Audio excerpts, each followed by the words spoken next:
Have you ever had that feeling, like when you're really trying hard to wrap your brain around how these super advanced AIs actually work? Yeah. It's kind of like you're staring into this black box, right? You can see all the amazing things they can do, but what's actually going on inside, Right. it feels totally mysterious, like magic almost. It does. Well, today we're going to take a deep dive into a new area of research that's trying to do just that, shine a light inside that black box. Okay. It's called Mechanistic Interpretability. And we're going to be specifically focusing on a brand new method called circuit tracing. Interesting. So you can think of it as like trying to create this map of the pathways inside these giant language models. Okay. So we can finally actually understand how they process information. That's a really good way to put it, yeah. Because, when we talk about these complex AI systems, their ability to actually, understand and generate text, it all boils down to these super intricate calculations happening across just as a massive network of artificial neurons. And the real challenge, like you said, is how to make sense of this whole web of transformations. Like, how do we make it understandable to us? Exactly. And for this deep dive, we're going to be looking at this really cool research paper called Circuit Tracing, revealing computational graphs in language models. Okay. And it's from the Transformer Circuits thread. Right. Now, this research isn't about like making AI faster or even better at a specific task. It's not just about performance. Right. This is really getting down to like the nitty-gritty, the fundamental level of how these models take in information and then actually do something with it. Mm-hmm. Yeah. Our goal today is to break down those core ideas behind this circuit tracing method. And we really want you to come away from this understanding what it is, how it works, and some of the really interesting insights it's already revealing. And we promise we'll try to skip all that super technical jargon and focus on the why, the how behind these impressive abilities that these language models have. Perfect. All right. So to start off, these large language models, they use a huge number of artificial neurons arranged in these layers, right? Yeah. And when you give them some text as an input, that data, it travels through all these layers, and at each step, it kind of gets transformed and refined a little bit. Right. But here's the thing, with like billions of these connections going on, it's basically impossible to just look at the raw data and understand why the model produced a specific answer. It's true. It's just this incredibly complex, interconnected system. Yeah, and that's why they're often called black boxes, right? Because even though they can do these amazing things, the exact way they transform that input into the output we see, it's hidden from us. Yeah, we can't just see it. You put something in, you get something out, and what happens in between, it's a mystery. It's a mystery. And so that's where this idea of mechanistic interpretability comes in. Okay. This field is really all about making those hidden transformations understandable to us humans. Right. It's like trying to pop open the hood and see the engine. How do all these parts actually work together? It is. And what's really cool is that mechanistic interpretability takes this two-pronged approach. Right. So first, it tries to find what they call features. Okay. And you can think of these as the model's internal building blocks, the reusable ones, the things that respond to very specific concepts or patterns in the data. And second, it tries to describe the circuits, which are the actual pathways that these features use to interact. And that's how they actually produce that output. Okay, so the features are like the individual tools in a workshop, and the circuits are like the instructions for using them in a certain order to actually build something, to create that output. That's a good analogy, yeah. Now, how does this new circuit tracing method fit into all of this? So circuit tracing basically introduces a whole new way to see these circuits in action for a specific thing you ask the model. So the main idea is to create a visual representation, a graph, that shows how information flows between these internal features as the model's processing a piece of text. And a really important tool they use to do this is something they call a replacement model. A replacement model. That sounds interesting. What exactly are we replacing? So with the replacement model, they're substituting parts of the original super complex model with simpler components that are easier for us to wrap our heads around. And for this research specifically, they focused on replacing multi-layer perceptrons, MLPs, which are like a fundamental building block inside these transformer models. Gotcha. And what are they replacing those MLPs with? They're using something called a cross-layer transcoder, or a CLT. You can kind of think of it as a translator that's been trained to mimic what those MLTs are doing. But it doesn't, using a more understandable set of sparse features. Sparse features. Yeah, so sparse just means that for any given input, only a small number of these CLT features will actually activate. It's like finding just a few key pieces of information in a very noisy environment. So instead of seeing this huge, complicated pattern of activity across all the original neurons, we get a much more focused pattern in the CLT, which hopefully is easier to understand. Exactly. Now, you mentioned that these cross-layer transcoders, they have features that can read in information from a specific layer, but then they can output to layers that come after that one. Can you explain that cross-layer idea a little bit more? Sure. So a CLT is designed to have the same number of layers as the original model. Yeah. It's basically trying to understand, right? And for each layer in the CLT, there's this set of features. And each of these features takes information from what's called the residual stream Okay. of its corresponding layer in the original model. You can think of the residual stream as like a central highway where all the information being processed flows through. Okay, the information highway? Exactly. And this input is processed by a linear encoder followed by a nonlinearity, which in this case is this mathematical function called tan. We don't have to go too deep into that. No, the specifics aren't that important right now. All right, so each CLT feature is kind of like listening in on the traffic on this information highway at its specific layer. But then what happens next? So the key is that these CLT features, they're not limited to just influencing the very next layer. They can send their output, their own interpretation of the info they picked up, to all of the subsequent layers, and this allows them to capture complex relationships and dependencies that might span across many layers in the original model. So a feature way back in an earlier layer could still potentially affect the final output of the entire model, even many layers later. Exactly. You also mentioned something called a sparsity penalty when training these CLTs. Why is that such an important part of the process? So the sparsity penalty is crucial to making these features understandable. What it does is, during the training process, it encourages the features to become active only when they detect a very specific pattern or concept. Okay. This means that for any input you give it, only a small fraction of the total number of features will actually fire, so to speak. So it helps us focus on the important ones. Right. And that sparsity makes it much, much easier to figure out which features are really important for processing a specific request. To give us a sense of scale here, I mean, they trained these CLTs on both a smaller 18-layer model and on the much larger Claude 3.5 Haiku. Yeah. And the total number of features ranged from hundreds of thousands to tens of millions. I know, it's huge. That's a lot of potential building blocks. It is. And training these CLTs, it can take a lot of computing power initially. But the idea is that it's worth it because it really improves our ability to understand what's happening. And they also point out that even simpler methods, like looking at the most active neurons, can give us clues.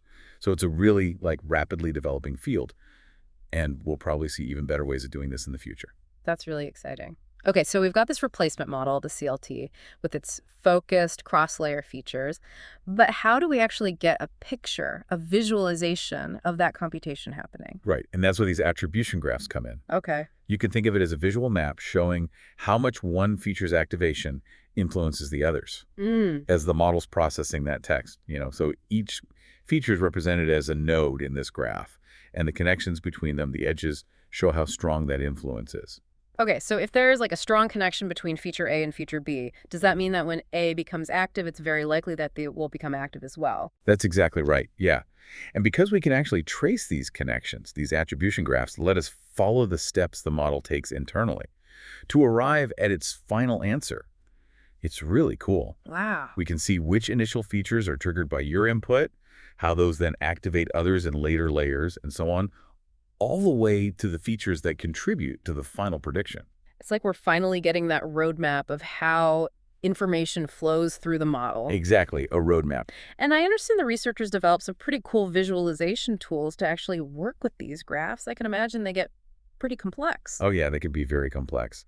So to make sense of them, they created interactive tools that let you explore the individual features, their connections, and how they're activated. Yeah. And of course, it's important to have ways to check if these graphs are actually showing us something real. Right. We want to make sure they're accurate. Exactly. So let's look at a specific example.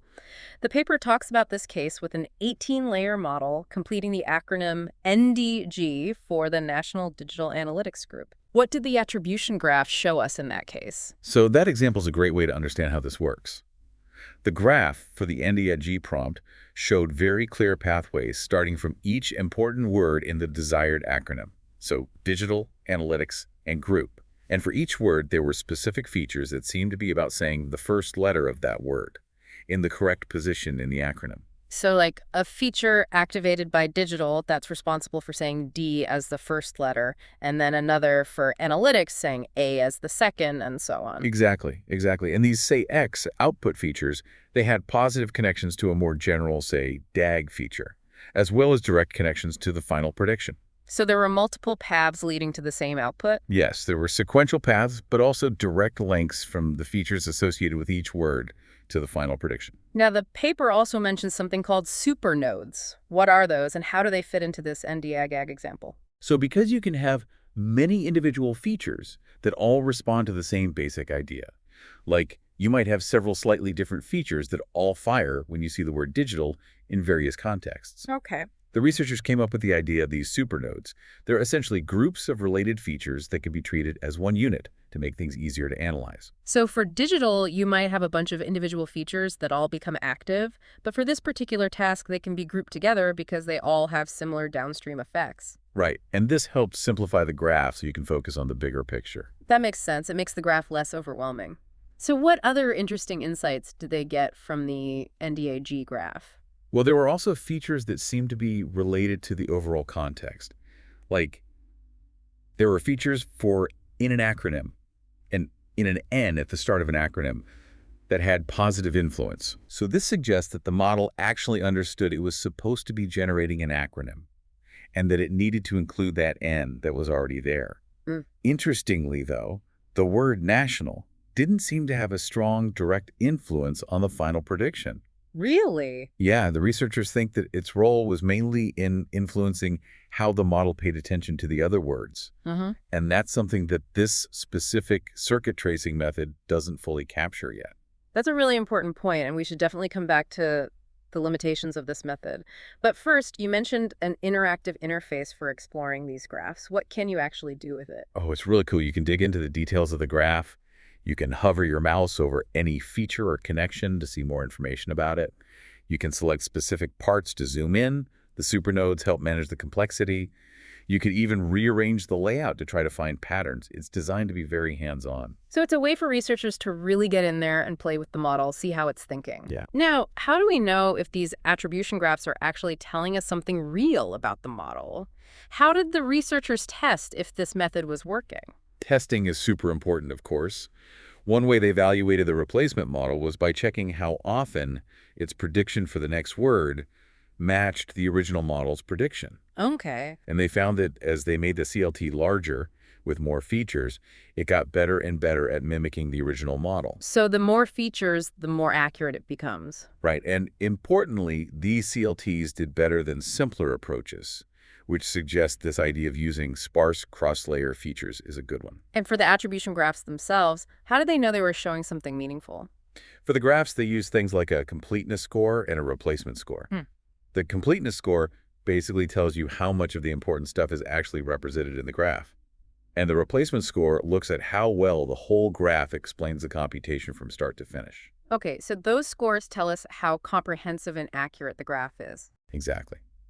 And to deal with the complexity, they also used a technique called graph pruning, which basically gets rid of the less important features and connections.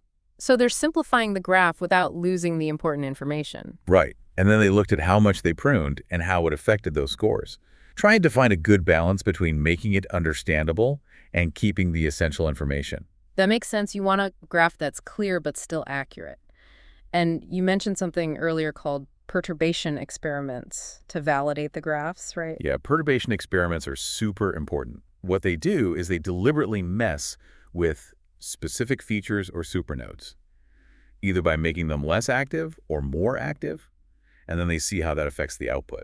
So it's like a controlled experiment where they tweak the model and see what happens. Right, and if the changes match what the graph predicted, then it gives us evidence that the graph is actually reflecting a real cause and effect relationship. That's really clever. It's like poking the model to see how it reacts. It is. Now, all of this wasn't just limited to that small 18-layer model, right? You mentioned applying these methods to Claude 3.5 Haiku. Yes, they also applied it to Claude 3.5 Haiku, which is much larger and more powerful. And what were some of the key things they learned from that? Oh, there are tons of fascinating findings. It really hints at how sophisticated these models are. For example, they found evidence of multi-step reasoning. Multi-step reasoning, what does that mean? So Imagine the model doesn't just know that Dallas is in Texas.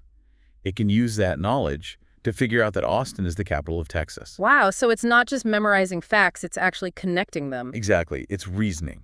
That's incredible. They also saw what looks like planning in poetry generation, where the model seemed to identify potential rhyming words before even writing the line. So it's thinking ahead, planning the poem. It seems that way. Wow, that's getting pretty advanced. It is, and they found multilingual circuits, meaning it uses both language-specific and more abstract ways of processing information.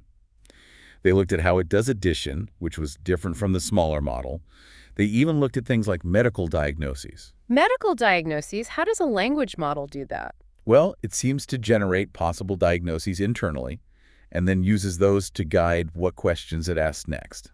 It's like it's thinking through the problem like a doctor would. It really is fascinating. So it's not just about language, it's about thinking and problem solving. Exactly. It's about higher-level cognitive processes. What about when the model makes mistakes? Right. So they also looked at how the model handles identifying entities and those hallucinations. Hallucinations. Yeah, where the model makes up facts that aren't true. Oh. And they found circuits involved in distinguishing between familiar and unfamiliar entities. And they think that problems in these circuits could lead to those hallucinations. So it's like the model is getting confused about what's real and what's not. Yeah, potentially. They also looked at how it refuses harmful requests. Right. They found a general feature related to harmful requests. So it's like it has this internal sense of what's harmful. It seems that way, yeah. And they also looked at how certain prompts can bypass those safety mechanisms, those so-called jailbreaks. Yeah, they were able to see how those jailbreaks work internally. That's pretty important to understand. It is. It's about safety and control. What else did they find? Oh, they looked at how well the model follows its own reasoning in chain of thought examples. Chain of thought. Yeah, where the model explains its reasoning step by step. They could see when it was genuinely following the steps and when it was just making up an explanation. So it's like checking if the model is actually thinking or just pretending to think. Yeah, that's a good way to put it. They even looked at a model with a hidden goal. Yeah, and circuit tracing helped uncover the mechanisms related to that hidden goal. That's incredible. It's like we're getting this deep insight into the AI's inner world. It is pretty amazing. But as with any new method, there must be some limitations, right? What are some of the challenges they're facing? Oh, absolutely. There are still some challenges. One is that it doesn't fully capture how the model uses attention mechanisms, which is a huge part of how these models work. Right. Attention is how the model decides which parts of the input are important. Exactly. And they use this example with Aunt Sally to illustrate this. A basic attention mechanism lets the model learn from the context, but the current method doesn't show why it focuses on Sally. So it might show that Sally was predicted because it appeared earlier, but it misses the deeper reasoning based on the relationship between Aunt and Sally. Exactly. We're getting great detail on how the neurons fire, but we're still missing the why behind the attention. So it's good at showing how the main processing works, but the attention mechanism is still a bit of a blind spot. You could say that, yeah. What other limitations are there? Well, there are also error nodes in the graphs, which represent inaccuracies in the replacement model. And sometimes those can be pretty prominent and obscure the real computation happening. So it's like the map is a little bit blurry in some spots. Yeah, you could say that. They're also working on understanding the role of features that aren't active and those inhibitory connections where one feature suppresses another. Because sometimes not doing something is just as important as doing something. Exactly. And how about feature splitting? How does that limit what we can learn? So feature splitting is when one high-level concept ends up represented by many different features. Like, you might hope to find one feature for during, but you actually find many different, say, during features, each activated in different situations. So it makes it harder to see the big picture, the underlying concept. Right. It's like trying to understand a car by Yeah. looking at thousands of features for each specific part. It's too much detail. It's not the general concept we're looking for. Exactly. But they are working on addressing these limitations, right? Oh, yeah, definitely. They're developing ways to represent features in a more organized, hierarchical way. And they're finding better methods to account for attention mechanisms. So it's a work in progress, but it's moving forward. It is, and it's moving fast. So for our listeners who might be wondering why all this matters, why should they care about understanding the inner workings of these models? Well, the implications are huge. If we can really understand how these models work, we can build AI systems that are more reliable and trustworthy. Okay. We can identify and fix any biases, and we can develop more efficient and controllable AI. So it's about making AI safer and more beneficial. Exactly. And on a deeper level, it could even teach us about intelligence itself, both artificial and biological. That's a really exciting possibility. So to wrap things up, what's the key takeaway from all of this? The key takeaway is that circuit tracing is a powerful new way to look inside these language models and understand the building blocks and processes they use. We're getting closer to truly understanding how they work. And what's one surprising fact or a thought that sticks with you after looking at this research? What really struck me was that acronym example, even for something as seemingly simple as completing NDA, the computation is really complex. And if that's the case for a simple task, it makes you wonder what's happening in those models when they're doing much more advanced things. It makes you wonder just how deep those hidden depths really go. It does. And for those who want to learn more, definitely check out the full paper on the Transformer Circuits thread. You'll find more details, case studies, and those interactive visualizations. Understanding these techniques is going to be crucial as AI keeps developing. It really feels like we're on the edge of something big here, unlocking the secrets of AI. Thanks for joining us for this deep dive.